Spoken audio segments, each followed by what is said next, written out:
Umar, who became the second successor of the Prophet ﷺ, he started to cry. He said, I've been and seen the kings of the world.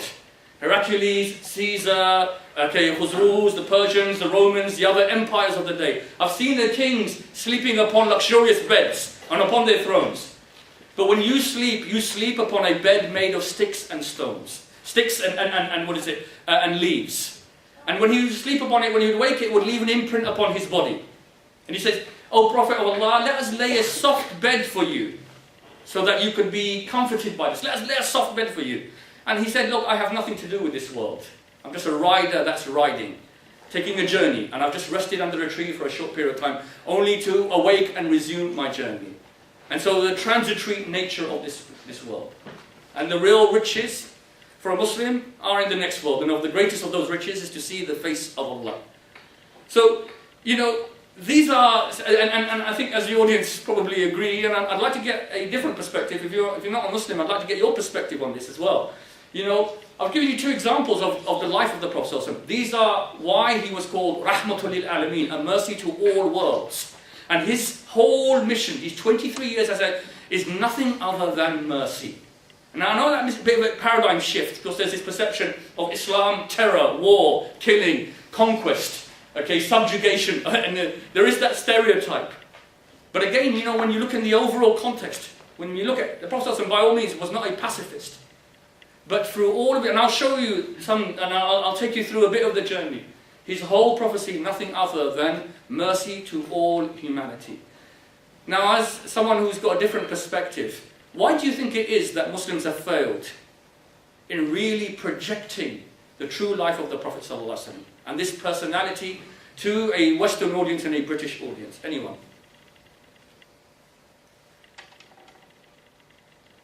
It's got control of the media. Control of the media? Yeah. I don't know, I don't agree with that to an extent. Media look, they had bad media in the time of the Prophet ﷺ. But I like what Chomsky said, there's no such thing as negative media. Everything's an opportunity to get your point across. You're on the agenda, your headline news, provide the counter to win hearts and minds. It's about engagement, I think, more than... But, there is a negative media. I would say it's a social pressure.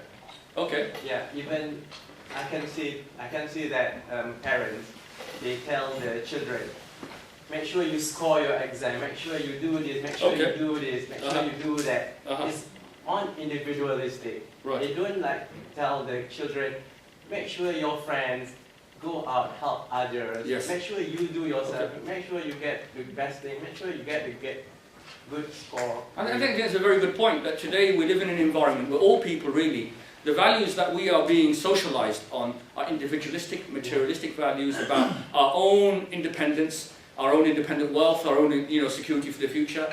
We're not being nurtured and built upon values which are about justice, compassion, mercy, serving others before serving ourselves. And what makes a person truly a leader amongst humanity is serving humanity. And I remember an interesting thing that the Quakers say, that the best servant is the best leader and the best leader is the best servant. And so by serving humanity more than anyone else, this creates that love in humanity for you. And this is for us, for me as a Muslim, this is why for me the Prophet Muhammad is my leader. And it's the motivational personality that I try, because I see him as an individual who served humanity the most. And it's again this kind of shift that perhaps we need to take place.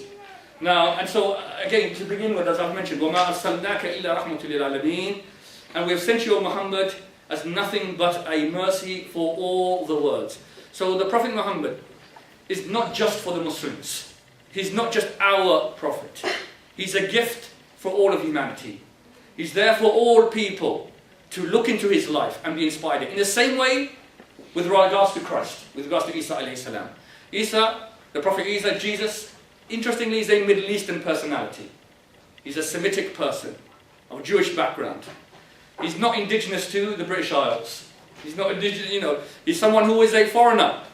But it's interesting how this foreign individual from a foreign culture, racially different, has enriched the society. And as a Muslim, my own belief, and the belief of Muslims, is that the true teachings of the Prophet Jesus the true teaching of Isa alayhi salam, may peace be upon him as well, is nothing other than what was confirmed by the Prophet Muhammad as well. And so, again, also, how it mentions in the Quran, verily there has come to you a messenger from amongst yourselves. And so this is an important point, that he came from amongst the people. He lived with them, as I said, he was approachable, he lived with them. The people saw him interacting, behaving. They testified to his example. He knew about their culture, their way, their customs, their psychology, their behavior. And as a result of that, he was able to reach out to them. It grieves him that you should receive any injury or difficulty. He is anxious over you, full of concern, kind and merciful. The Prophet ﷺ, he had that deep sense of concern for all of humanity. Because the best thing that I as a Muslim have, and what the Prophet ﷺ had, was our Islam. Is the message that we convey to humanity. This is the best thing that we have. And there's a sense of almost panic in not being able to convey that message to humanity. A concern for conveying the best thing that we have to offer all of humanity as well. And this is why we believe in the Prophet ﷺ that we have in him the Uswatun Hasana, the best. You have indeed in the Messenger a most beautiful role model and pattern of conduct for those people who believe. And so for us, and I want to begin with, how is he a role model? For us, the Prophet ﷺ is a visionary reformer. That's one of the ways we can look at it. And this is why, today people, they often say, there's a problem with Islam and modernity. There's a problem going on with Muslims in the world at the moment. That Muslims need to reform, they need to revive, they need to revise Islam, they need to have a modern version, they need to have a British Islam, and various things like this. And what I'll say is that, what we really need to do, and I think beginning with the point I began, what we really need to do is we need to go back. What we need to do is we need to actually reform ourselves by going back to the original example that we have. And I'll give you one example about what I mean. And one of the things about the Prophet ﷺ, and I'll give you the examples as well in his seerah, is that the Prophet ﷺ empowered women. When you look at all of the women who surrounded the Prophet ﷺ, those who he was married to, and those who were his female companions as well, you look at all of the women. If you look at them in terms of the Islamic history, they are shining role models for the last 14 centuries. Empowered.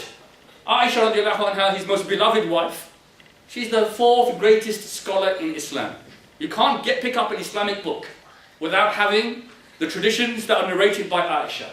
She taught a whole generation. She lived for 50 years after the death of the Prophet ﷺ, and she taught a whole generation.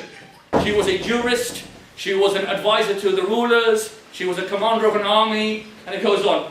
An empowered woman. All of the women surrounding the Prophet ﷺ, he empowered them, he enabled them to have a public role, and they dispensed that public role, whether it's as advisors, as teachers, whether it was through kind of charitable works.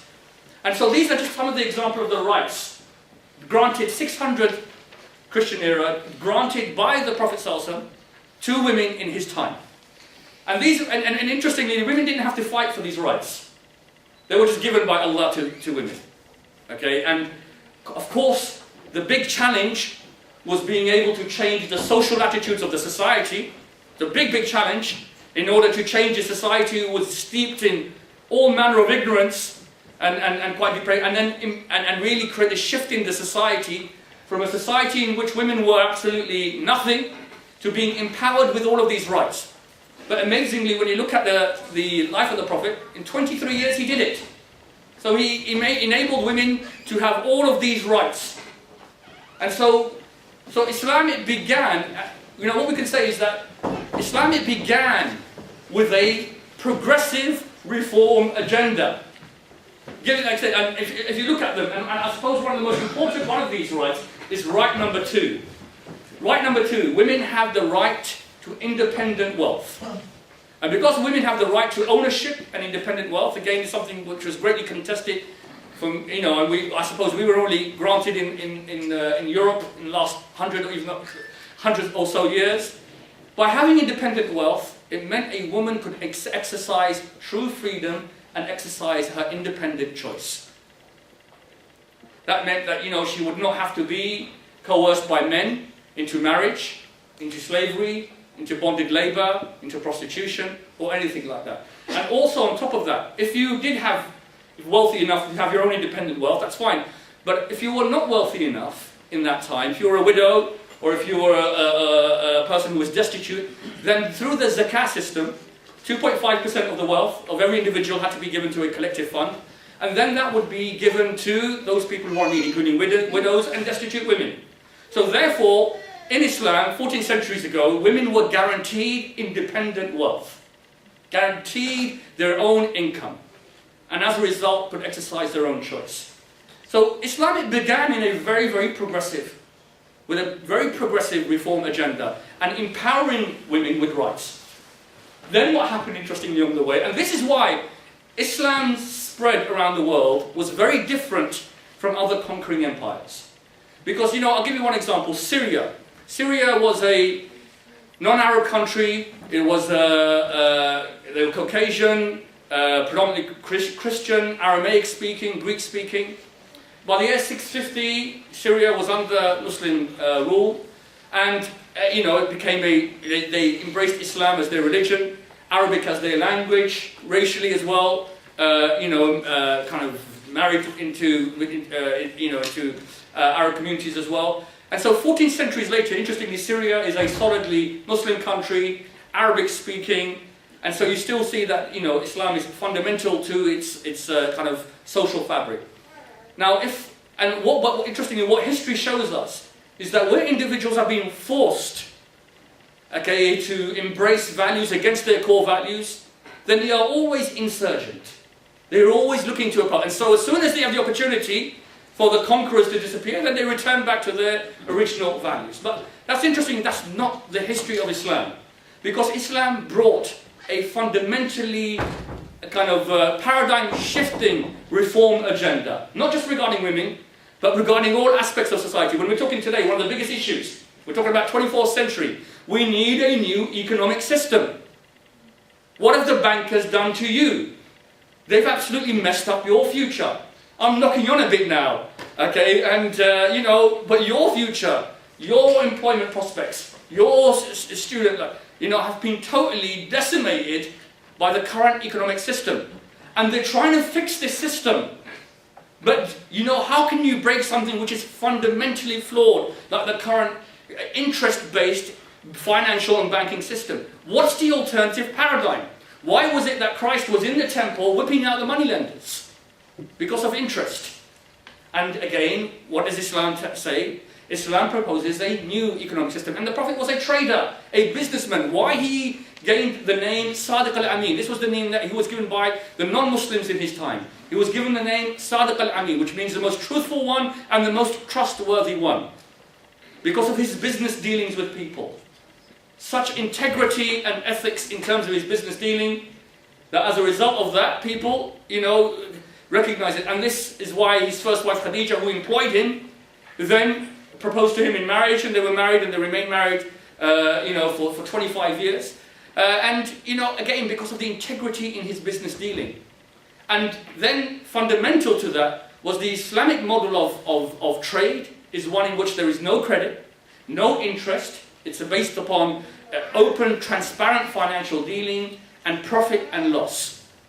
And it forbids what we call riba, or interest or usury, whereby an individual who has money, lends money, and makes money on the money that they lend, as a result of which they never incur any loss, and puts them into what we call a very oppressive position. So the Prophet said, one who takes interest, is having their blood sucked out of them, and the one who gives interest is sucking the blood out of a person. And look, we're living in really difficult times where people are really stretched. And you see on adverts in TV, loans.com or payday.com. People are seeing those adverts on TV. And this is targeting the most vulnerable, unemployed people who run out of money by the end of the month, to give them what we call a bridging loan until their next salary. At 5,000 APR. And I saw one 28,000 APR. 5,000 APR. Do you know what